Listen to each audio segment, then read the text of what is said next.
Hello students, हम लोग reproductive health कर रहे हैं जो कि आपका लास्ट चैप्टर है of the first unit. And आज हम इसमें एसटीडी स्टार्ट करेंगे।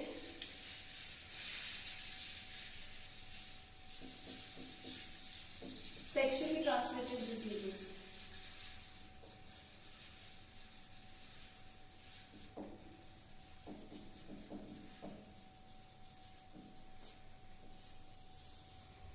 सेक्सुअली ट्रांसमिटेड डिजीजेस वो डिजीजेस होते हैं जो सेक्सुअल इंटरकोर्स से फैल सकते हैं,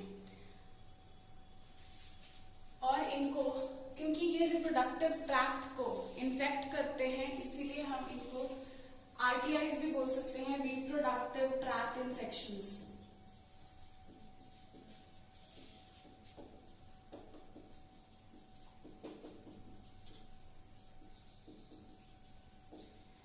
इनके लिए एक और नाम दिया जाता है venereal diseases, VD, venereal diseases.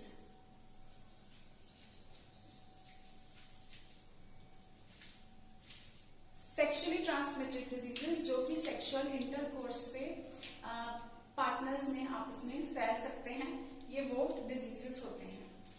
इसमें अगर हम जनरली बात करें तो आपके दिमाग में जो डिजीजेस नॉर्मली आते हैं वो है HIV, human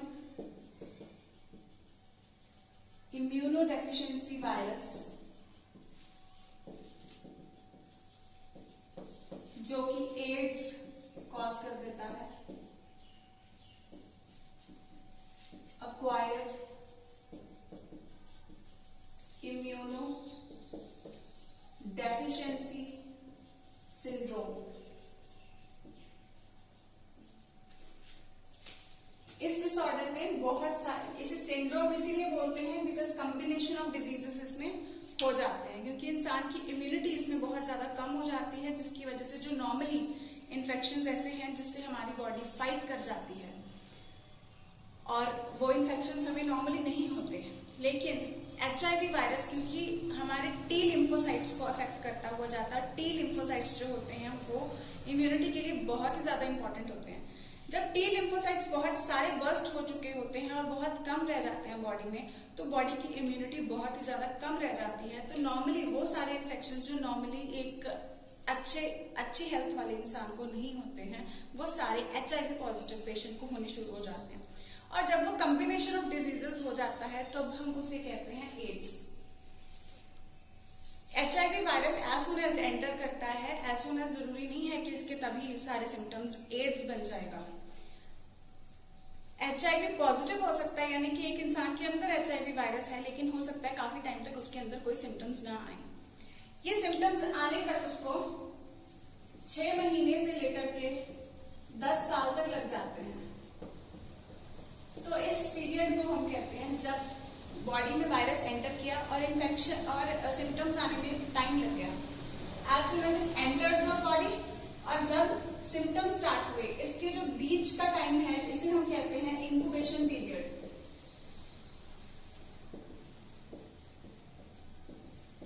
incubation period, clear?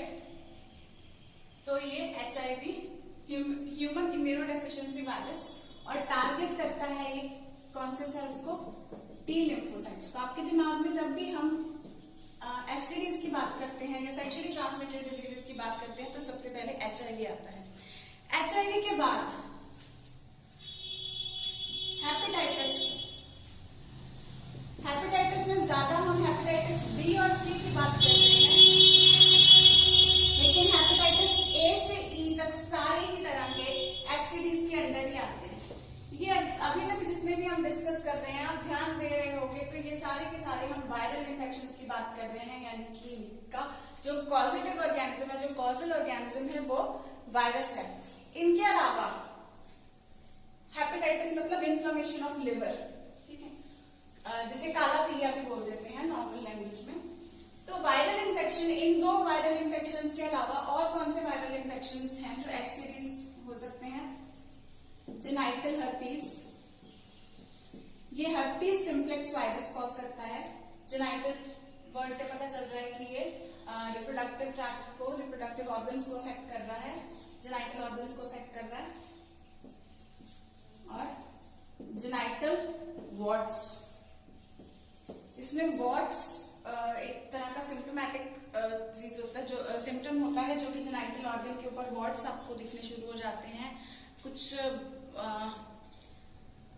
उभार जैसे स्ट्रक्चर होते हैं जो जेनाइटल ऑर्गन्स के ऊपर विजिबल होते हैं। तो ये सारे हो गए वायरल डिजीजेस। अब अगर हम बैक्टीरियल की बात करें, अगर हम बैक्टीरियल इन्फेक्शंस की बात करें तो बैक्टीरियल इन्फेक्शंस एसटीडीज में कौन कौन से हो जाते हैं?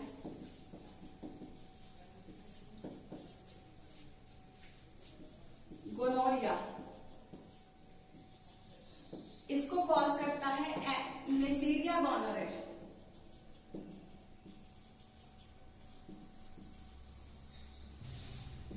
ठीक है, नेसीरिया गोनोरे ये बैक्टीरिया कॉज करता है।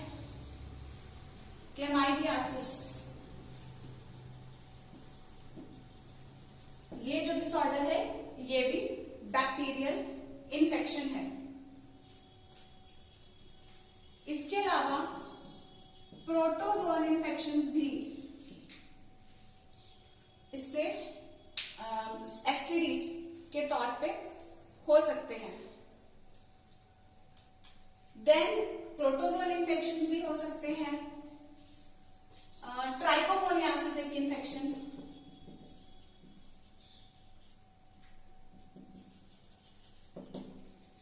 जो कि प्रोटोजोन इन्फेक्शन है। तो ये जो डिसऑर्डर्स का नाम आपके एनसीईआरटी में दिए हुए हैं, इनको जस्ट आपने ऐसे लिस्ट करना है कि इनमें से कौन सा वायरल है, कौन सा बैक्टीरियल है, और बैक्टीरियल, वायरल, प्रोटोजोन में आप इनको डिवाइड करके लर्न कर सकते हैं। तो यही सारे दिए हुए हैं इसमें। और अगर हम बात करें ये जो एसटीडीज हैं, तो एसटीडीज सिर्फ सेक्शुअल ट्रांसमिशन से नहीं फैलते हैं। एसटीडीज बोलते हैं उन डिजीजेस को हैं जो सेक्सुअल ट्रांसमिशन से फैलते हैं, लेकिन इनमें से कुछ डिजीजेस ऐसे हैं जो किसी और रास्ते से भी फैल सकते हैं। फॉर एग्जांपल ब्लड ट्रांसफ्यूजन से, जैसे हम एचआईवी या हेपेटाइटिस की बात करें तो ऐसे डिजीजेस ब्लड ट्रांसफ्यूजन से भी फैल जाते हैं। जैसे एक इंसान को ब्लड की जरूरत है, उसे हम दूसरे का ब्लड दें, अगर एचआईवी वाला ब्लड चला गया तो हो सकता है। और अगर हम यूज्ड नीडल यूज करें, ठीक है, कई बार कुछ क्वैक्स जो होते हैं वो यूज्ड नीडल्स को ही थोड़ा वॉश करके यूज करना शुरू कर देते हैं। नीडल बहुत सस्ती होती है, लेकिन स्टिल वो अपना वो 1-1.5 रुपया बचाने के लिए भी वो ऐसी चीजें करते हैं कि यूज्ड नीडल को वो लोग यूज करते हैं। तब भी तो नीडल सिरिंजेस से ये डिसऑर्डर्स फैल सकते हैं। तो इसीलिए क्वालिफाइड डॉक्टर के पास जाना, एक अच्छे सेटअप में जाना इतना जरूरी होता है कि जहाँ पे उन्होंने प्रॉपर प्रोटोकॉल किए हुए। नीडल बर्नर हमारे पास एक इंस्ट्रूमेंट होता है जहाँ पे हम जैसे ही नीडल को यूज करते हैं हम उसमें नीडल को बर्न कर देते हैं, और जो उसका पीछे का बचा हुआ पार्ट रह जाता है पिंक कलर में, जो हब होता है नीडल हब जिसको हम बोलते हैं, उस हब के लिए भी हमारे पास अलग उसको डिस्पोज करते हैं बाकी सारे वेस्ट से। तो पूरा एक वेस्ट डिस्पोजल का एक अलग प्रोटोकॉल होता है हॉस्पिटल्स में, हॉस्पिटल वेस्ट मैनेजमेंट के अंदर, जहाँ पे हम 4 कलर्स के डस्टबिन अलग अलग कलर के चूज करते हैं, और 5th व्हाइट कलर का होता है जिसे हम नीडल हब्स डिस्पोज ऑफ करने के लिए यूज करते हैं। ठीक है, तो ये कलर कोडिंग के हिसाब से हॉस्पिटल वेस्ट मैनेजमेंट होती है कि ब्लड इन्फेक्टेड वेस्ट अलग जाता है, ग्लास जो कांच की चीजें हैं वो अलग जाती हैं। तो हर एक चीज का अलग अलग हमारे पास डस्टबिन होता है, और वो अलग 4 कलर्स के डस्टबिन होंगे, और हमें पूरा उस हिसाब से ध्यान से इसको डिस्पोज ऑफ करना होता है, ताकि जो लोग बाद में वेस्ट को हैंडल भी करते हैं तो उनको पता हो कि वो किस चीज को हैंडल करने वाले हैं, वो एक्सीडेंटली अपने आप को इंजर ना कर लें। और अगर वो किसी इन्फेक्टेड इंस्ट्रूमेंट से अपने आप को इंजर कर सकते हैं तो वो उनको भी इन्फेक्शन कर सकता है। तो जो हेल्थ वर्कर्स ऐसे हैं स्पेशली वेस्ट डिस्पोज ऑफ करने के लिए, जो एक तरीके से they are serving society in one sense, तो उन लोगों की भी हेल्थ का हम लोग को ध्यान रखना होता है। तो किस तरीके से हम वेस्ट को डिस्पोज ऑफ करें, वो बीइंग को हम लोग को उसके बारे में अवेयर होना चाहिए। अभी हम अगर एसटीडीज के इनिशियल सिम्टम्स की बात करें तो इनिशियल सिम्टम्स में इसमें क्या कुछ हो सकता है, इसमें पेन हो सकता है, फ्लूइड डिस्चार्ज हो सकता है, फ्लूइड डिस्चार्ज हो सकता है जेनिटल ऑर्गन से, पेनिस से या वेजाइना से। जैसे फीमेल्स में ये मेंस्ट्रुअल डिस्टर्बेंस भी हो सकती है, तो पेन इन द ऑर्गन भी हो सकता है या अब्डोमिनल पेन भी हो सकता है। कुछ स्वेलिंग्स हो सकती हैं ऑर्गन्स के ऊपर, और माइल्ड डिस्कम्फर्ट इनको फील हो सकता है। अगर ये कुछ स्टार्टिंग के सिम्टम्स हैं जो पेशेंट को आ रहे हैं, उसके बाद भी patient doesn't go and get it check from the doctor, तो ये प्रॉब्लम और भी ज्यादा बढ़ सकती है। और अगर ये प्रॉब्लम बढ़ जाए तो लेटर स्टेजेस पे क्या क्या दिक्कतें आ सकती हैं। लेटर स्टेजेस पे पेल्विक इन्फ्लेमेटरी डिजीज,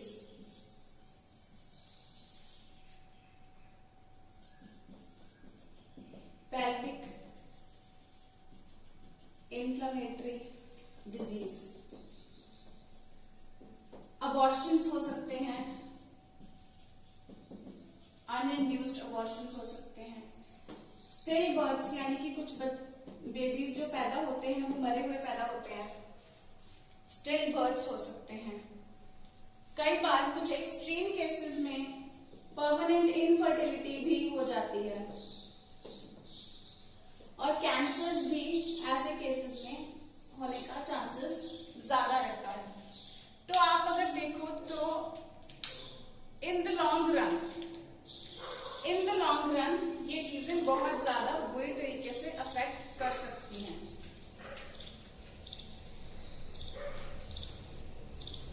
तो in the long run these things can be very dangerous, so timely diagnosis और टाइमली इसका ट्रीटमेंट करवाना बहुत ही ज्यादा जरूरी है। अब सबसे ज्यादा जो एज ग्रुप इसके लिए प्रोन है वो एज ग्रुप है 15 to 24 इयर्स। मोस्ट प्रोन, सबसे ज्यादा इस एज ग्रुप के लोग होते हैं, और ये एज ग्रुप ज्यादा जैसे टीनेज से स्टार्ट होता है, जिस एज में आप लोग भी ज्यादा स्टडी कर रहे हो। तो एक्चुअली कोई स्ट्रेस वाली बात नहीं है कि अरे we are like in this age group, क्योंकि इसको नॉर्मली अवॉइड किया जा सकता है। कैसे अवॉइड किया जा सकता है? आपको नॉलेज बेसिकली होनी चाहिए। जैसे कि इनिशियल सिम्टम्स आते हैं, कुछ लोग इसको टाइमली जाके चेक ही नहीं कराते। टाइमली जाके चेक कराएंगे, शर्म ही बड़ी आती है लोगों को चेक कराने में। It's nothing to be ashamed about.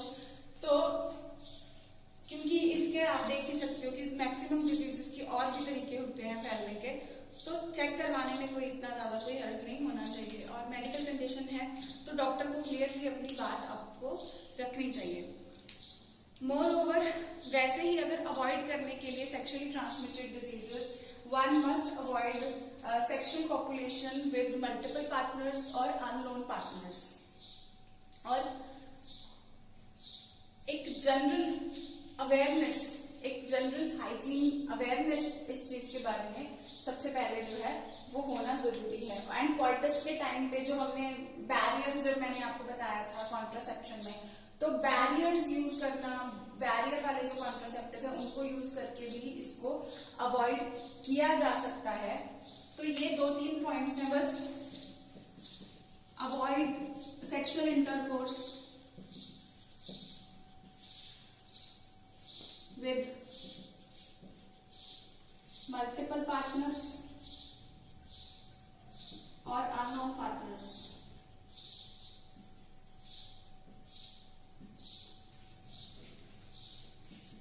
Use of barriers or use of condoms during sexual intercourse. And timely checkup if initial symptoms are visible. तो ये कुछ तरीके हैं जिनसे इसको अवॉइड किया जा सकता है. It is just very simple.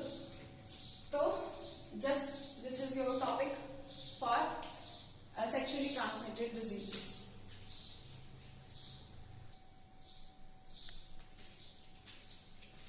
हम लोग नेक्स्ट और लास्ट टॉपिक इस चैप्टर का स्टार्ट कर रहे हैं.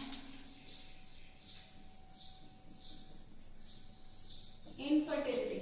ये सबसे बड़ी प्रॉब्लम है बेसिकली एसटीडीज में, सॉरी, जो कि रिप्रोडक्टिव हेल्थ से रिलेटेड है. इनफर्टिलिटी सबसे ज्यादा मेजर प्रॉब्लम है. तो we can't end the chapter without discussing this. Infertile. अब नॉर्मली हम देखते हैं कि couples are not able to conceive. There are many couples who are not able to conceive children. तो ऐसे कपल्स को हम इनफर्टाइल कब डिक्लेयर करेंगे?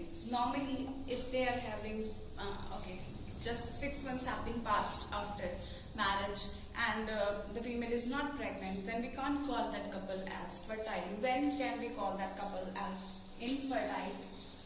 When can we call that couple as infertile? Infertility is when a couple cannot conceive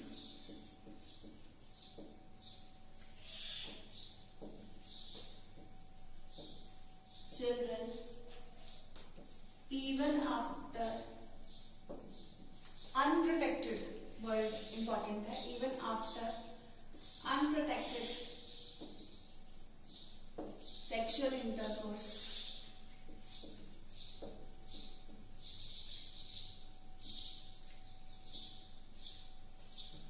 Sexual cohabitation ज्यादा better रहेगा.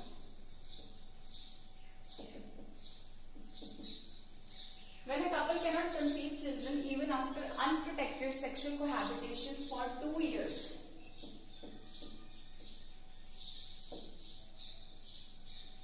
जब इसमें 2 वर्ड्स इंपॉर्टेंट है, अनप्रोटेक्टेड सेक्सुअल कोहैबिटेशन और 2 साल. ठीक है. जब कपल 2 साल के बाद भी the couple is not able to conceive any child, तब जाके हम उनको इनफर्टाइल डिक्लेयर कर सकते हैं. और अब हमारी सोसाइटी में ज्यादातर when a couple is not having children तो फीमेल्स को ब्लेम कर दिया जाता है. But one must know that the problem more often than not the problem lies in the male partner. ज्यादातर मेल पार्टनर में प्रॉब्लम होती है, ना कि फीमेल पार्टनर में. हमारी सोसाइटी में तो काफी ज्यादा लेडीज को इस चीज के लिए सफर भी करना पड़ता है. बट एक्चुअली में प्रॉब्लम ज्यादा मेल में होती है. फिर भी अगर उसके अंदर प्रॉब्लम है कि बेशक मेल में है या फीमेल में है, बट सोसाइटी का ऐसे भी किसी पर्सन को शन करने का या इस तरीके से गलत बिहेव करने का उसके साथ फिर भी कोई राइट नहीं होता, because this is just a medical condition. और आज के टाइम पे काफी लोग अवेयर नहीं है.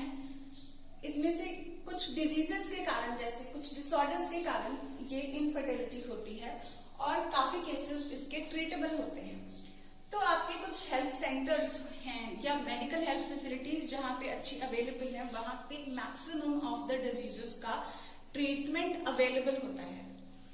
तो ऐसे कपल्स में जो भी थोड़ा बहुत प्रॉब्लम है, मेल में है या फीमेल में है, तो वो ठीक हो सकता है और उसके बाद the couple can have children. लेकिन even after that, if the couple is not having children, so one can go for ARTs, which is the next topic. Infertility का ट्रीटमेंट ही है. ट्रीटमेंट नहीं कह सकते, एक तरीके से सब्स्टिट्यूट कह सकते हैं. ARTs are assisted reproductive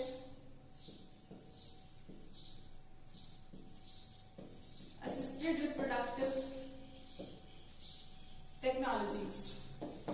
तो कुछ टेक्नोलॉजी की हेल्प से the couple can successfully have children. एक नॉर्मल जो आप लोग वर्ड सुनते आ रहे हो आजकल, वो है टेस्ट ट्यूब बेबी. अभी इसका थोड़ा इस फील्ड में थोड़ी ग्रोथ ज्यादा हो रही है. टेस्ट ट्यूब बेबी का आजकल बहुत ज्यादा अवेयरनेस भी हो गया है एंड काफी लोग इसको अडॉप्ट कर रहे हैं. और काफी डॉक्टर्स ने टेस्ट ट्यूब बेबी सेंटर्स भी ओपन कर दिए हैं. प्राइवेट सेक्टर में भी ये बहुत ज्यादा इस सेक्टर में रीसेंट ग्रोथ देखने को मिली है.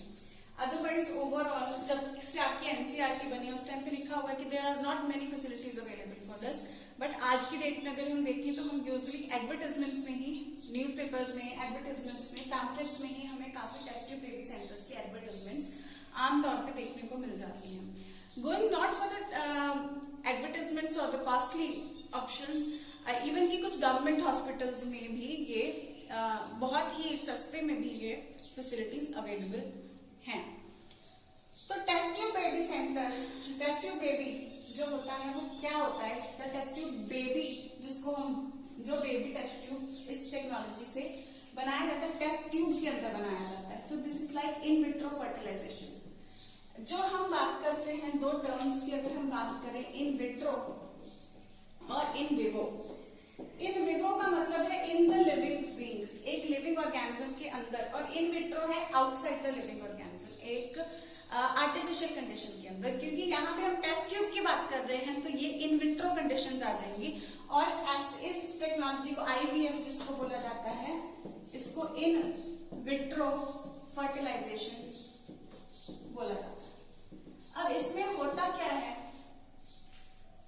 देखो डिफरेंट डिसऑर्डर्स हो सकते हैं, जैसे कि हमने बात किया था कि in order so that the pregnancy can be successful there should be adequate number of sperms।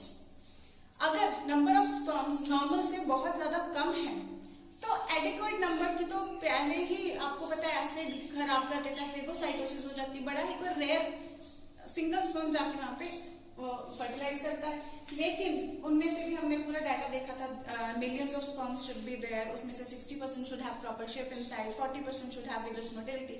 तो वो सब केसेस में जब नंबर इसका बहुत कम हो जाएगा, इतना कम हो जाएगा कि फर्टिलाइजेशन पॉसिबल नहीं हो पाई, उस कंडीशन को हम कहते हैं ऑलिगोस्पर्मिया। ऑलिगोस्पर्मिया मतलब, ऑलिगो मतलब कम स्पर्म्स हैं। कुछ केसेस होते हैं एजूस्पर्मिया, यानी कि no sperms, absent in the semen, और ऑलिगोस्पर्मिया में स्पर्म्स का नंबर बहुत कम है। एजोस्पर्मिया में हम इस टेक्निक को नहीं फॉलो कर सकते, हम ऑलिगोस्पर्मिया में इस कंडीशन को फॉलो कर सकते हैं। ऑलिगोस्पर्मिया में नंबर बहुत कम है, तो नॉर्मल सेक्सुअल कोहैबिटेशन से जो है वो फर्टिलाइजेशन पॉसिबल नहीं हो पा रहा है। तो हम क्या करेंगे इस केस में, हम टेस्ट ट्यूब लेंगे, टेस्ट ट्यूब के अंदर ही हम एग ले लेंगे, और इसी टेस्ट ट्यूब के अंदर हम स्पर्म से इसकी फर्टिलाइजेशन करवा देंगे। आर्टिफिशियल फर्टिलाइजेशन करवा रहे हैं, और कुछ स्टेजेस तक इससे इस जाइगोट को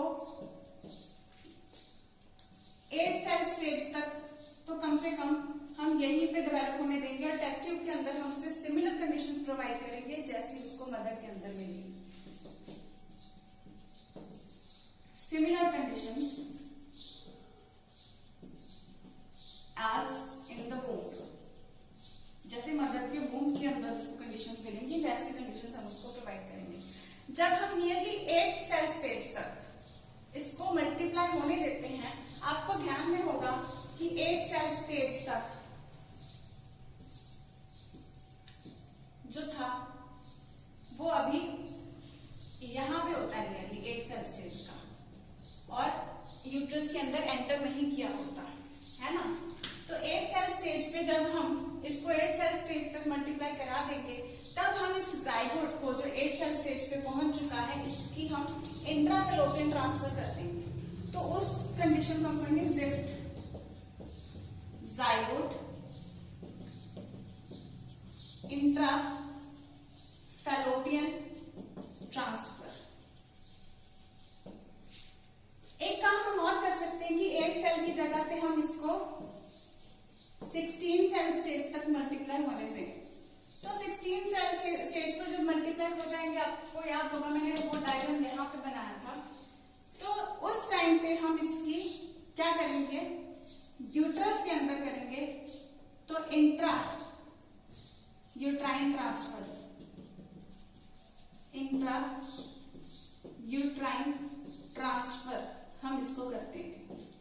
तो ये चीजें कनेक्टेड हैं। टेस्ट ट्यूब बेबी जो होता है उसमें इन विट्रो फर्टिलाइजेशन, यानी कि टेस्ट ट्यूब के अंदर fertilisation, in vitro outside the living body, inside in the non living conditions में हम दोनों सेल्स को लेकर के, दोनों गैमेट्स को लेकर के फर्टिलाइज कराते हैं।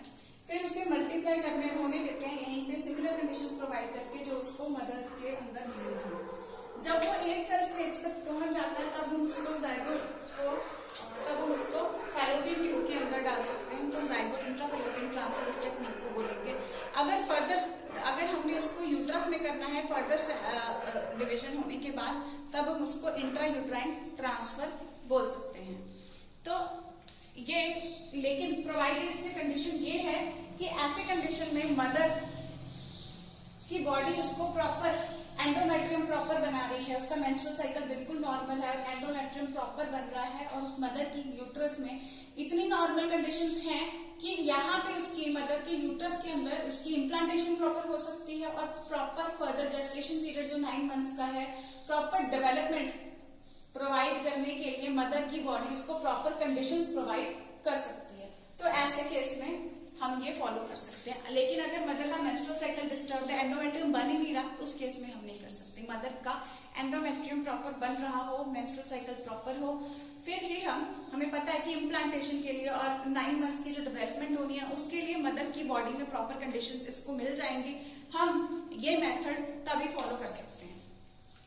अब कुछ केसेस ऐसे हो सकते हैं जहां पे मदर की बॉडी में कंडीशंस प्रोवाइड करने की, ये एंडोमेट्रियम प्रॉपर बन रहा है, यहाँ पे डेवलपमेंट प्रॉपर हो सकती है, लेकिन मदर की बॉडी एग प्रोड्यूस नहीं कर सकती है। तो ऐसे केस में हम क्या करेंगे? एग प्रोड्यूस नहीं कर सकती। अब यहाँ पे 2 केसेस हो गए, ठीक है। एक वो मदर है जो एग प्रोड्यूस नहीं कर सकती, शी वांट्स टू कंसीव, ये एग प्रोड्यूस नहीं कर सकती, ठीक है। दूसरे में है कि इसकी बॉडी एग प्रोड्यूस कर सकती है लेकिन कंडीशंस प्रोवाइड नहीं कर सकती, ठीक। तो ऐसे केसेस में हम दोनों केसेस में एक चीज कर सकते हैं। फॉर एग्जांपल, अगर हम पहले केस को कंसीडर करें कि इसकी बॉडी एग प्रोड्यूस नहीं कर सकती लेकिन कंडीशंस प्रोवाइड कर सकती है, तो ये एक डोनर मदर से एग ले लेंगे और उस एग को हम फैलोपियन ट्यूब के अंदर ट्रांसफर कर देंगे, एग को हम, और फिर नॉर्मल फर्टिलाइजेशन से इसका जाइगोट बनकर डेवलपमेंट पॉसिबल हो सकती है।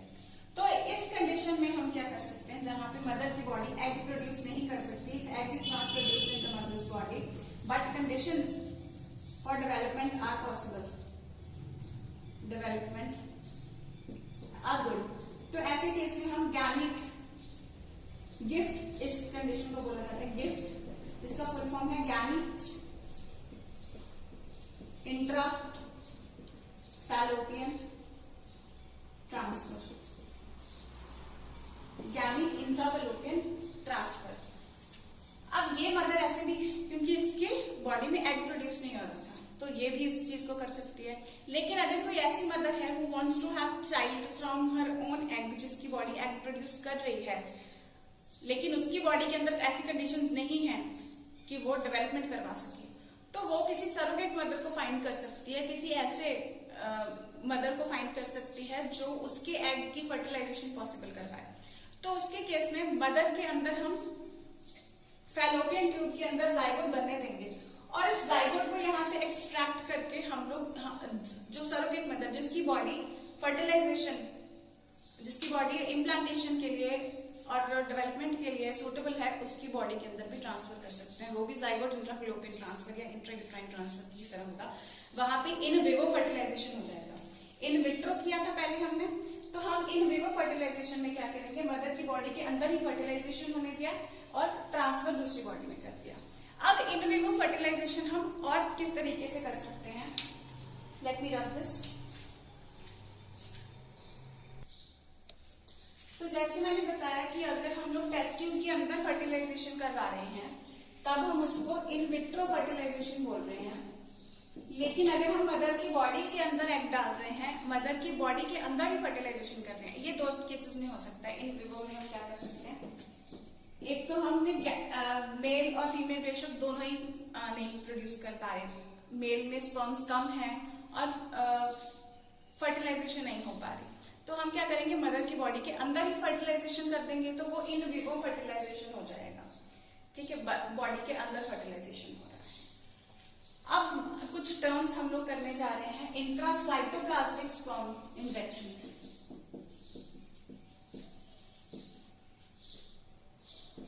Intracytoplasmic sperm injection.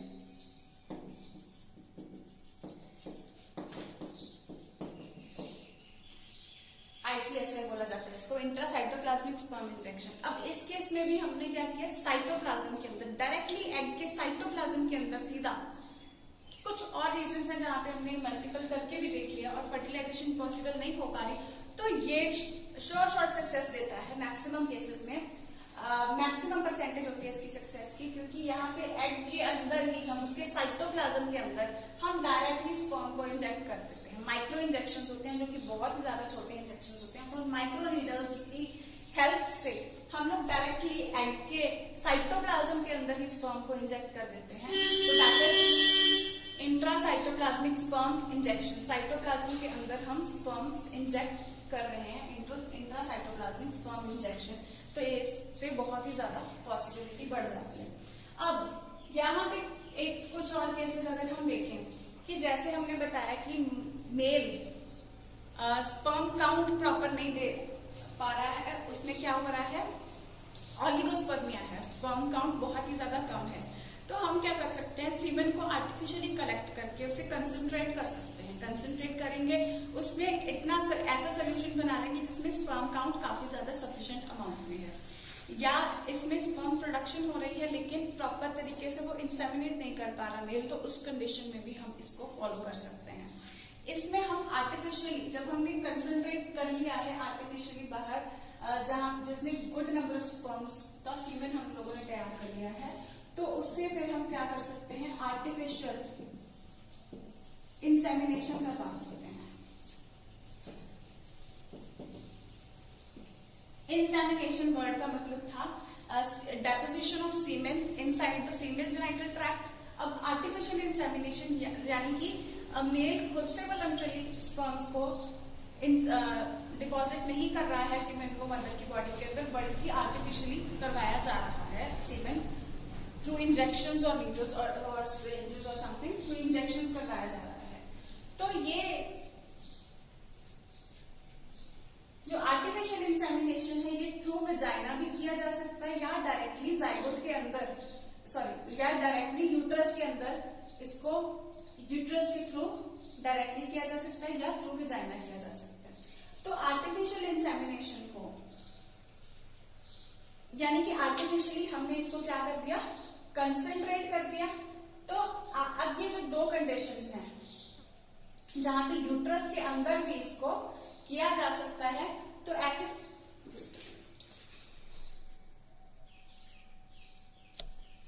my phone's battery is going so I need to rush it up। Artificial insemination में हम आर्टिफिशियली इंसेमिनेट करा सकते हैं, या जब हम वेजाइना के थ्रू, जैसे मैंने आपको बताया कि या तो वेजाइना में कर सकते हैं या यूट्रस के अंदर डायरेक्टली कर सकते हैं। तो वेजाइना के थ्रू या सर्विक्स के थ्रू करते हैं, यानी कि जो नॉर्मल पाथवे है उसी के थ्रू करते हैं, तो आर्टिफिशियल इंसेमिनेशन ही बेटर टर्म रहेगा। लेकिन the type of artificial insemination जो जहां पे हम यूट्रस के अंदर डायरेक्टली सीमेन को इंजेक्ट करते हैं, उसे हम कहेंगे intra uterine insemination. Intra uterine insemination, ठीक है। यूट्रस के अंदर डायरेक्टली हम सीमेन को डिपॉजिट करते हैं, तो वो इंट्रा यूटराइन इंसेमिनेशन हो जाता है, ठीक है। अब देखो ये हमने सारी कंडीशंस फॉलो कर ली, जहां पे मदर की बॉडी एग नहीं प्रोड्यूस कर पा रही, मदर की बॉडी एग प्रोड्यूस कर पा रही है लेकिन कंडीशंस नहीं प्रोवाइड कर पा रही, मेल इंसेमिनेट नहीं कर पा रहा फीमेल को, या मेल में एडिक्वेट नंबर ऑफ स्पर्म्स नहीं आ पा रहे, ऑलिगोस्पर्मिया है। कुछ केसेस में अगर एजोस्पर्मिया में हम क्या करेंगे, एजोस्पर्मिया में जैसे हम जहां मदर की बॉडी एग नहीं प्रोड्यूस कर पा रही थी, तो हमने डोनर से एग ले लिया था। अगर फादर की बॉडी स्पर्म प्रोड्यूस नहीं कर पा रही, तो हम डोनर ले सकते हैं, स्पर्म्स का डोनर कहीं और से ले सकते हैं, उसको आर्टिफिशियली इंसेमिनेट कर सकते हैं। तो आर्टिफिशियल इंसेमिनेशन में हम जो फीमेल है उसके हस्बैंड का भी ले सकते हैं, लेकिन उसका हस्बैंड अगर बिल्कुल एजोस्पर्मिक है, बिल्कुल भी स्पर्म्स प्रोड्यूस नहीं कर पा रहा, तो हम किसी डोनर से भी स्पर्म्स लेकर के वो भी इंजेक्ट करवा सकते हैं, ठीक है। तो ये हमने सारी कंडीशंस, जहां पे गैमेट प्रोड्यूस नहीं हो पा रहा, जहां पे कंडीशंस नहीं हो पा रही, वो इन द, तो both male partner female partner में जो भी प्रॉब्लम्स है उन सब का क्या सोल्यूशंस आ सकते हैं, उन सब के बारे में हमने डिस्कस कर लिया। अब अगर फिर भी दिक्कत आ रही है यहाँ पे, बट ये सारी चीजों को अडॉप्ट करने के लिए फिर भी कुछ इश्यूज आ जाते हैं जिन्हें हम कह देते हैं emotional issues, religious issues and social issues को भी हम लोग को एड्रेस करना पड़ता है कहीं पे भी, क्योंकि हम टेक्नोलॉजी इंट्रोड्यूस कर रहे हैं नेचर में, और ये कंसीविंग अ चाइल्ड वैसे भी लोगों के इमोशंस के साथ बहुत ज्यादा जुड़ा हुआ होता है, तो ऐसी कंडीशन में हमें ये सारे इश्यूज भी हैं जो एड्रेस करने पड़ते हैं। एक और चीज है, अगर हम ज्यादा इश्यू ना होकर के ज्यादा,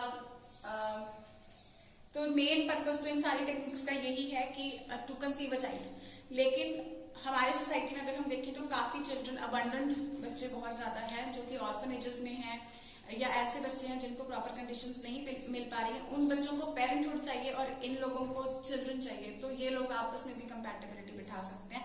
ऐसे बच्चों को गोद ले लेना, अडॉप्शन एक बहुत ही ज्यादा अच्छा मेथड रहेगा अगर लोग इस चीज को फॉलो कर सकते हैं। That's all for this chapter. ये चैप्टर फिनिश हो गया है एंड स्टडी 12 आपका पूरा यूनिट कंप्लीट हो गया है। We will next start with the next unit in the next chapter, in the next lecture. All the best, study well.